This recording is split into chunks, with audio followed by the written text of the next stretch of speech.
AI 시장이 커지고 있습니다. 데이터 센터 투자는 사상 최고 수준으로 올라가고 있고 반도체 수요도 계속해서 확장되고 있습니다.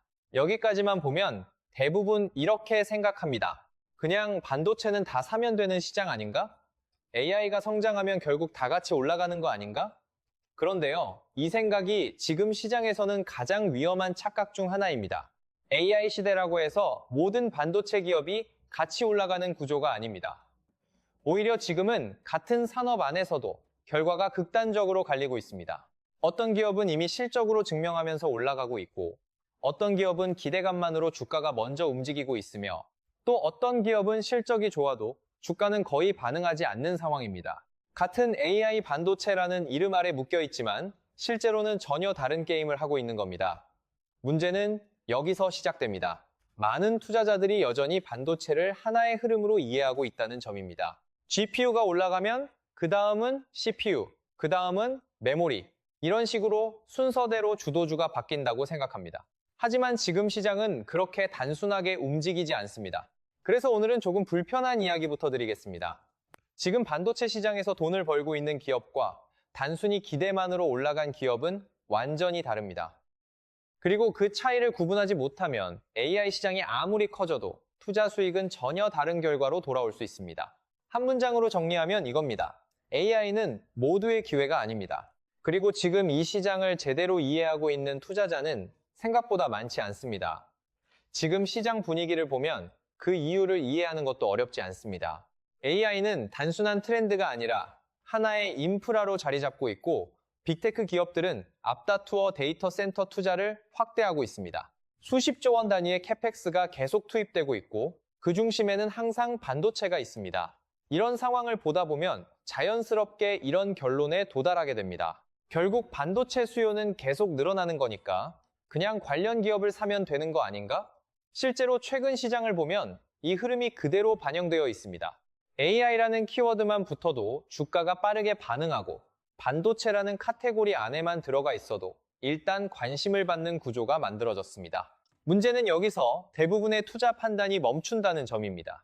산업이 성장한다는 사실 하나만으로 투자 결론을 내려버리는 겁니다. 그래서 지금 시장에는 일종의 단순화된 공식이 퍼져 있습니다. AI 성장, 반도체 성장, 그리고 반도체 성장 주가 상승. 하지만 시장은 그렇게 단순하게 움직이지 않습니다. 같은 반도체 기업이라도 누구는 실제 주문과 매출로 이어지고 있고 누구는 아직 기대 단계에 머물러 있으며 또 누구는 이미 그 기대가 주가에 과하게 반영된 상태일 수 있습니다. 그럼에도 불구하고 많은 투자자들은 이 차이를 구분하지 않은 채 하나의 큰 흐름으로만 받아들이고 있습니다. 그래서 지금 시장은 겉으로 보기에는 굉장히 명확해 보이지만 실제로는 굉장히 위험한 구간에 들어와 있을 수 있습니다. 방향은 맞을 수 있습니다. AI는 계속 성장할 가능성이 높고 반도체 수요도 확대될 가능성이 큽니다. 하지만 그 방향이 맞다는 사실과 지금 이 가격에서 어떤 종목을 사야 하는지는 전혀 다른 문제입니다. 이 지점에서 가장 큰 문제가 드러납니다. 많은 투자자들이 지금 시장을 너무 단순한 공식으로 이해하고 있다는 점입니다. 대표적인 오해가 세 가지가 있습니다. 첫 번째는 GPU가 전부다라는 생각입니다. AI가 성장하니까 결국 가장 중요한 건 GPU고 그러면 GPU 관련 기업만 보면 된다는 접근입니다. 물론 GPU는 여전히 핵심입니다. 하지만 지금 시장은 하나의 칩으로 모든 걸 해결하는 구조가 아닙니다. 실제 서비스가 돌아가는 과정에서는 CPU, 메모리, 네트워크, 커스텀 칩까지 모두 같이 작동합니다. 그런데도 많은 투자자들은 여전히 하나의 주도주만 찾으려고 합니다. 이건 지금 시장 구조를 절반만 보고 있는 겁니다.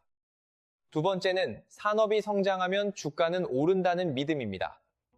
이건 겉으로 보면 맞는 말처럼 들립니다. 그런데 투자에서는 가장 위험한 생각 중 하나입니다. 산업이 커지는 것과 그 안에서 특정 기업이 돈을 버는 구조는 완전히 다른 문제이기 때문입니다. 시장 전체 파이가 커져도 경쟁이 심해지거나 비용 구조가 악화되면 실제로 주주에게 돌아오는 이익은 기대보다 훨씬 작을 수 있습니다. 세 번째는 AI라는 이름만 붙으면 주가는 오른다는 착각입니다. 최근 몇 년 동안 이런 경험을 하신 분들이 많을 겁니다. AI 관련 뉴스 하나만 나와도 주가가 반응하는 장면을 계속 봐왔기 때문입니다. 그런데 지금은 그 단계가 이미 지나가고 있습니다. 이제 시장은 점점 더 구체적인 숫자와 구조를 보기 시작했고 단순한 스토리만으로는 더 이상 주가를 지속적으로 끌어올리기 어려운 구간에 들어왔습니다. 결국 이 세 가지 착각은 하나로 연결됩니다. 시장을 이야기로 이해하고 있다는 점입니다. 하지만 투자에서 마지막까지 남는 건 이야기가 아니라 숫자입니다. 그리고 그 숫자가 실제로 얼마나 반복되고 얼마나 안정적으로 이어질 수 있는지가 더 중요합니다. 지금 이 구간에서는 이 차이를 구분하지 못하면 같은 AI 시장을 보고도 전혀 다른 결과를 맞이하게 될 가능성이 높습니다. 이제 왜 이런 차이가 발생하는지를 이해하려면 AI의 구조 자체를 한 단계 더 깊게 볼 필요가 있습니다. 특히 최근 시장을 바꾸고 있는 핵심은 단순한 AI가 아니라 이른바 AI 에이전트입니다. 많은 분들이 AI를 하나의 큰 모델로 생각합니다. 한번 학습을 시키고 그 결과를 사용자에게 보여주는 구조라고 이해하시는 경우가 많습니다. 이 관점에서는 당연히 가장 중요한 것은 얼마나 강력한 연산 능력을 가진 칩인가, 즉 GPU 중심으로 사고하게 됩니다. 그런데 AI 에이전트는 이 구조와 완전히 다릅니다. 단순히 질문에 답하는 것이 아니라 사용자의 요청을 여러 단계로 나누고 필요한 작업을 스스로 선택하고 중간 결과를 확인하고 다시 수정하는 과정을 반복합니다. 쉽게 말해서 한 번 계산하고 끝나는 시스템이 아니라 계속해서 판단하고 실행하는 구조입니다. 이 과정에서 중요한 포인트가 하나 있습니다. 바로 모든 연산이 동일하지 않다는 점입니다. AI에는 크게 두 가지 단계가 있습니다. 하나는 학습, 즉 트레이닝 단계이고 다른 하나는 실제 서비스를 운영하는 인퍼런스 단계입니다. 트레이닝 단계에서는 여전히 GPU의 역할이 매우 중요합니다. 대규모 데이터를 빠르게 학습시키기 위해서는 높은 병렬 연산 능력이 필요하기 때문입니다. 그런데 인퍼런스 단계, 즉 실제 서비스가 돌아가는 구간에서는 상황이 달라집니다. 요청을 처리하고 데이터를 불러오고 결과를 조합하는 과정에서는 CPU, 메모리, 네트워크의 역할이 훨씬 더 중요해질 수 있습니다. AI 에이전트가 확산될수록 이 인퍼런스 비중은 계속 커질 가능성이 높습니다. 왜냐하면 사용자가 늘어날수록 한 번의 학습보다 지속적인 처리가 더 많이 필요해지기 때문입니다. 그리고 이건 곧 반도체 수요 구조가 단순히 GPU 하나로 집중되는 것이 아니라 여러 영역으로 분산된다는 의미입니다. 여기에 비용 구조까지 고려하면 더 명확해집니다. 기업 입장에서는 가장 비싼 칩 하나로 모든 작업을 처리하는 것보다 각 작업에 맞는 칩을 나눠서 사용하는 것이 훨씬 효율적일 수 있습니다. 즉, 성능만이 아니라 비용 대비 효율이 중요한 의사결정 기준이 되는 겁니다. 결국 AI 에이전트 시대에서는 가장 강한 칩이 무엇인가라는 질문보다 어떤 작업을 어떤 구조로 처리하는가가 더 중요해집니다. 그리고 이 변화가 지금 반도체 시장에서 우리가 보고 있는 구조적 차이를 만들어내고 있습니다. 지금까지는 구조와 흐름을 이야기했습니다. 이제는 그 이야기가 실제 숫자로 어떻게 나타나고 있는지를 확인해 볼 차례입니다. 결국 시장에서 가장 중요한 건 스토리가 아니라 손익계산서에 찍히는 숫자이기 때문입니다. 먼저 파운드리입니다. TSMC는 최근 분기에서 전년 대비 약 50%가 넘는 이익 증가를 기록했고 연간 가이던스까지 상향 조정했습니다. 이건 단순히 업황이 좋다는 수준이 아닙니다. 실제로 고객 주문이 들어오고 있고 생산 라인이 돌아가고 있으며 그 결과가 이익으로 연결되고 있다는 의미입니다. 특히 TSMC는 특정 고객에 의존하지 않고 애플, 엔비디아, AMD 등 다양한 고객을 기반으로 하고 있기 때문에 수요의 안정성 측면에서도 강점을 가지고 있습니다. 다음은 메모리입니다. 마이크론은 최근 실적에서 HBM, 즉 고대 역폭 메모리 수요가 매우 강하다는 점을 강조했습니다. 매출과 이익 모두 시장 기대치를 상회했고 AI 인프라 확장과 함께 메모리의 중요성이 다시 부각되고 있는 흐름입니다. 다만 여기서 한 가지 짚고 넘어가야 할 부분이 있습니다. 메모리는 구조적으로 사이클이 빠른 산업입니다. 지금 수요가 강하다는 것과 그 수요가 장기적으로 가격과 마진을 유지시켜줄 수 있는지는 별개의 문제입니다. 세 번째는 커스텀 칩과 네트워크 영역입니다. 브로드컴은 AI 관련 매출이 전년 대비 100% 이상 증가하는 모습을 보였습니다. 이건 굉장히 인상적인 숫자입니다. 특히 중요한 포인트는 빅테크 기업들이 범용 칩만 사용하는 것이 아니라 자신들의 서비스 구조에 맞춘 커스텀 칩을 적극적으로 도입하고 있다는 점입니다. 즉, AI 수요가 단순히 하나의 제품군에 집중되는 것이 아니라 점점 더 세분화되고 있다는 신호로 볼 수 있습니다. 마지막으로 CPU입니다. 인텔은 데이터 센터 및 AI 관련 매출이 전년 대비 두 자릿수 성장을 기록했습니다. 시장에서는 여전히 인텔의 구조적인 경쟁력에 대해 의문이 많은 상황이지만 그와 별개로 데이터 센터 영역에서 CPU 수요가 실제로 존재한다는 점은 확인되고 있습니다. 이 부분은 단순한 기대가 아니라 이미 숫자로 나타나고 있는 흐름입니다. 이 네 가지를 종합해보면 하나의 공통점이 보입니다. AI 수요는 실제로 존재하고 여러 영역에서 동시에 매출로 전환되고 있다는 점입니다. 하지만 동시에 그 수요가 어떤 기업에게 어떻게 분배되고 있는지는 완전히 다르다는 것도 확인할 수 있습니다. 이 지점이 투자에서 가장 중요한 분기점입니다. 여기까지 보면 자연스럽게 이런 생각이 들 수 있습니다. 숫자가 이렇게 좋은데 그러면 지금 사도 되는 거 아닌가? 그런데 바로 이 지점에서 가장 중요한 오해가 발생합니다. 시장은 우리가 생각하는 것보다 훨씬 빠르게 움직입니다. 그리고 대부분의 경우 좋은 뉴스와 좋은 실적은 이미 주가에 먼저 반영되어 있습니다. 즉, 우리가 숫자를 확인하는 순간에는 시장은 이미 그 다음을 보고 있을 가능성이 높다는 겁니다. 그래서 실제로 이런 상황이 자주 발생합니다. 실적은 분명히 좋게 나왔는데 주가는 거의 반응하지 않거나 오히려 빠지는 경우입니다. 많은 투자자들이 여기서 혼란을 느낍니다. 이렇게 좋은데 왜 안 오르지? 그런데 시장 입장에서는 이미 예상했던 결과일 뿐이고 새로운 정보가 아니기 때문에 추가 상승의 이유가 부족한 겁니다. 여기서 한 가지 중요한 개념을 이해해야 합니다. 주가는 현재를 반영하는 것이 아니라 항상 미래의 기대를 반영합니다. 그리고 그 기대가 이미 충분히 높아진 상태라면 실제 결과가 아무리 좋아도 주가는 크게 움직이지 않을 수 있습니다. 오히려 기대에 못 미치는 순간 그동안 쌓여있던 프리미엄이 한 번에 빠질 수도 있습니다. 결국 중요한 건 단순히 좋은 기업인가가 아닙니다. 그 기업이 현재 가격에서 어떤 기대를 반영하고 있는지, 그리고 그 기대를 앞으로도 계속 넘길 수 있는지가 더 중요합니다. 같은 실적을 가지고도 어떤 기업은 상승하고 어떤 기업은 정체되거나 하락하는 이유가 바로 여기에 있습니다. 그래서 지금 같은 시장에서는 질문 자체를 바꿔야 합니다. 이 기업이 AI 시대의 수혜주인가가 아니라 이 기업의 현재 가격이 이미 그 수혜를 얼마나 반영하고 있는가? 이 질문을 하지 않으면 좋은 산업 안에서도 투자 결과는 완전히 달라질 수 있습니다. 이제부터가 가장 중요한 부분입니다.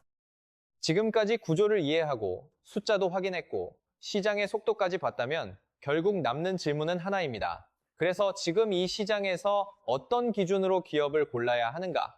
저는 이 구간에서는 단순한 스토리가 아니라 네 가지 기준으로 기업을 걸러야 한다고 봅니다. 첫 번째는 수요의 종류입니다. 같은 AI 수요라고 해도 그 안을 보면 완전히 다릅니다. 학습 중심인지, 인퍼런스 중심인지, 일회성 증설인지, 아니면 반복적으로 발생하는 매출인지 구분해야 합니다. 예를 들어 한번 대규모 투자가 들어오고 끝나는 구조라면 그 숫자는 일시적으로는 크게 보일 수 있지만 지속성이 떨어질 수 있습니다. 반대로 서비스가 계속 운영되면서 반복적으로 발생하는 수요라면 규모는 작아 보여도 훨씬 안정적인 가치로 이어질 수 있습니다. 두 번째는 이익 구조입니다. 매출이 늘어나는 것과 실제로 주주에게 남는 이익이 늘어나는 것은 전혀 다른 문제입니다. 특히 반도체 산업은 설비 투자, 감가상각, 연구개발 비용이 동시에 크게 들어가는 구조입니다. 그래서 매출이 성장해도 비용이 같이 증가하면 생각보다 이익으로 남는 부분이 제한적일 수 있습니다. 결국 중요한 것은 매출이 아니라 마진과 현금 흐름이 실제로 개선되고 있는지입니다. 세 번째는 고객 집중도입니다. 특정 몇 개의 대형 고객이 매출을 끌어주는 구조는 초기에는 굉장히 강력해 보입니다. 하지만 그 고객들이 투자 속도를 조절하는 순간 실적 변동성도 같이 커집니다. 특히 지금처럼 빅테크 중심으로 수요가 형성되는 시장에서는 고객 구조를 반드시 같이 봐야 합니다. 고객이 분산되어 있는지 아니면 몇 곳에 집중되어 있는지에 따라 리스크는 완전히 달라집니다. 네 번째는 밸류에이션입니다. 이건 가장 많은 분들이 알고 있으면서도 실제로는 가장 자주 무시하는 요소입니다. 아무리 좋은 사업이라도 너무 비싸게 사면 수익률은 제한될 수밖에 없습니다. 특히 지금처럼 기대가 앞서 있는 시장에서는 좋은 기업인가 보다 이 가격이 이미 무엇을 반영하고 있는가를 먼저 봐야 합니다. 이 네 가지를 종합해보면 하나의 기준이 만들어집니다. 수요가 실제로 존재하고 그 수요가 반복적으로 발생하며 이익 구조가 견고하고 고객 리스크가 관리되고 있으며 현재 가격이 그 모든 기대를 과도하게 반영하고 있지 않은 기업. 이 조건을 동시에 만족하는 기업만이 지금 같은 시장에서 상대적으로 안정적인 투자 대상이 될 수 있습니다. 중요한 건 이 네 가지 중 하나만 맞는다고 해서 결론을 내리는 것이 아니라 네 가지를 함께 놓고 보는 것입니다. 이 기준 없이 시장을 보면 결국 다시 스토리에 끌려다니게 됩니다. 하지만 이 기준으로 보면 같은 AI 시장 안에서도 어떤 기업은 기회가 되고 어떤 기업은 리스크가 된다는 점이 분명하게 드러나기 시작합니다. 이제 이 기준을 실제 기업에 한번 적용해 보겠습니다. 같은 숫자를 보더라도 어떤 관점으로 보느냐에 따라 결론은 완전히 달라질 수 있기 때문입니다. 먼저 TSMC입니다. 앞에서 본 것처럼 실적은 매우 강합니다.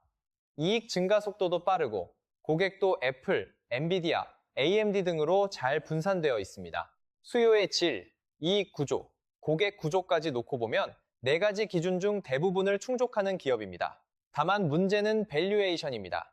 시장도 이 사실을 이미 알고 있기 때문에 일정 수준 이상의 프리미엄이 주가에 반영되어 있는 상태입니다. 그래서 TSMC는 좋은 기업인가 보다 지금 가격에서 얼마나 더 기대를 반영할 수 있는가가 더 중요한 구간에 들어와 있습니다.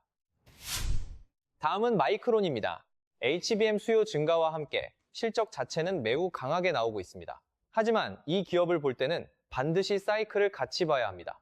메모리 산업은 구조적으로 공급 반응이 빠르고 그에 따라 가격과 마진도 크게 흔들리는 특징이 있습니다.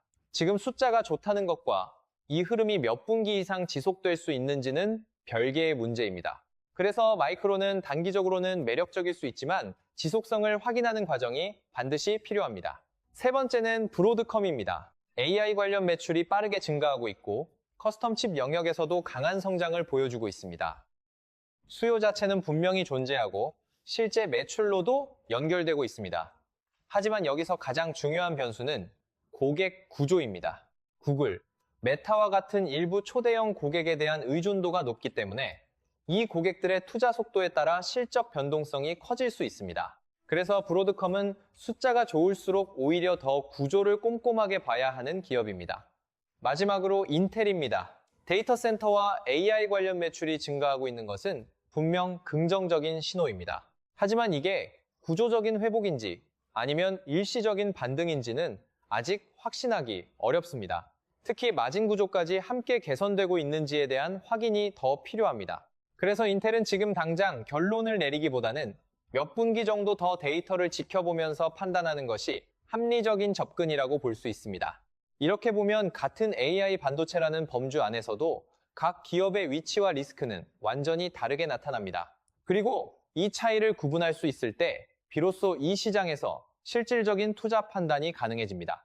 이제 전체 내용을 한번 정리해 보겠습니다. 많은 분들이 지금 시장에서 다음 AI 승자가 누구인가를 찾으려고 합니다. GPU인가, CPU인가, 아니면 또 다른 새로운 칩인가. 하지만 지금까지 보신 것처럼 이 질문 자체가 조금은 잘못된 방향일 수 있습니다. 지금 시장은 한 명의 승자가 모든 것을 가져가는 구조가 아니라 역할이 나뉘고 수요가 분산되고 그 안에서 각 기업이 얼마나 실제 돈을 만들어내느냐로 결과가 갈리는 구조입니다. 그래서 중요한 건 누가 AI의 중심에 있는가가 아니라 누가 이 흐름을 실제 현금 흐름으로 바꾸고 있는가입니다. 그리고 그 현금 흐름이 일시적인지, 반복적인지, 구조적으로 유지될 수 있는지, 그리고 지금 이 가격이 그 기대를 이미 얼마나 반영하고 있는지까지 함께 봐야 합니다. 결국 투자에서 남는 건 스토리가 아닙니다. 뉴스도 아니고 분위기도 아닙니다. 마지막까지 남는 건 현금 흐름이고 지속성이고 그리고 가격 대비 현실입니다. 그래서 지금 시장에서 가장 중요한 기준은 단순합니다. 좋은 기업을 찾는 것이 아니라 지금 가격에서 버틸 수 있는 기업을 찾는 것입니다. 한 문장으로 정리하면 이겁니다. AI 시대의 승자를 찾지 마십시오. 이미 증명된 숫자 위에 있는 기업만 선택하십시오.